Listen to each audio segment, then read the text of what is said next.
बहुत समय पहले की बात है। हिमालय पर्वत की गुफाओं में एक महान तपस्वी ऋषि ध्यान में लीन थे।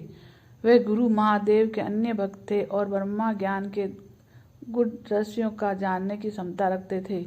उनके पास दूर दूर से शिष्य आते और ज्ञान प्राप्त करते। उनके पास एक अत्यंत जिज्ञासु शिष्य था।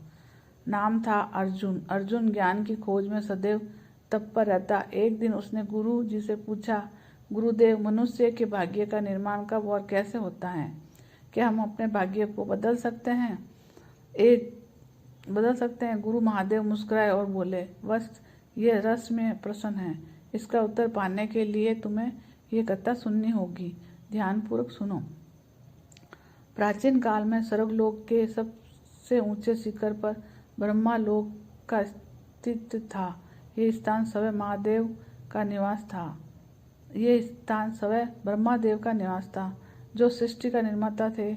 ब्रह्मलोक के दिव्य पुस्तकालय में एक विशाल रसमणि ग्रंथ रखा था, जिसमें भाग्य संहिता कहा जाता था। ये ग्रंथ उन सभी जीवों का प्रारंभ और लिखने का माध्यम था जो पृथ्वी पर जन्म लेने वाले थे। हर पूर्णिमा की रात जब चंद्रमा अपनी संपूर्ण आभा में होता, ब्रह्मा जी अपने महान कमलासन पर विराजमान होकर अस्य लेखनी से उन सभी जीवों के भाग्य लिखते जो अगले दिन जन्म लेने वाले होते हैं। ये लेखन स्वयं ब्रह्मादेव के हाथों में ही होता है और कोई देवता उन्हें परिवर्तन नहीं कर सकता था। भाग्य बदला जा सकता है। जब कोई जीव माता के गर्भ से आता है, तब उसके कर्मों के अनुसार चित्रगुप्त उनकी पिछली जन्मों की गणना करते और उनका सार ब्रह्मादेव को सौंप देते हैं। उसी आधार पर ब्रह्मादेव भाग्य के पृष्ठों पर लिखते हैं, आयु कितने वर्ष तक जीव पृथ्वी पर रहेगा, धन कितना धन अर्जित करेगा और किस रूप में प्राप्त करेगा, संतान कितनी संतान होगी और वह कैसी होगी, संघर्ष और सफलता जीवन में कौन कौन से संघर्ष और उपलब्धियां मिलेगी, मृत्यु किस प्रकार और कब मृत्यु होगी।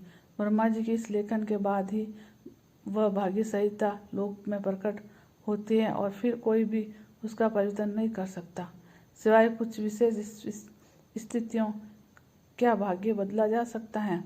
अर्जुन ने ध्यान से कथा सुनी और फिर बोला, गुरुदेव, यदि ब्रह्मा जी स्वयं भाग्य लिखते हैं तो क्या मनुष्य अपने कर्मों से उसे बदल सकता है? गुरु महादेव ने उत्तर दिया, हाँ, लेकिन यह अत्यंत कठिन कार्य है। मनुष्य के कर्मों की शक्ति इतनी प्रबल होती है कि वे ब्रह्मा द्वारा लिखे गए भाग्य को भी प्रभावित कर सकते हैं। 3 चीजें ऐसी हैं जो भाग्य को बदल सकती हैं: भक्ति, संघर्ष और दृढ़ संकल्प। भक्ति, यदि कोई व्यक्ति सच्चे हृदय से ईश्वर की आराधना करता है तो उसका भाग्य बदल सकता है। अनेक भक्तों ने भक्ति के बल पर ही अपने दुर्भाग्य को सौभाग्य में बदला है।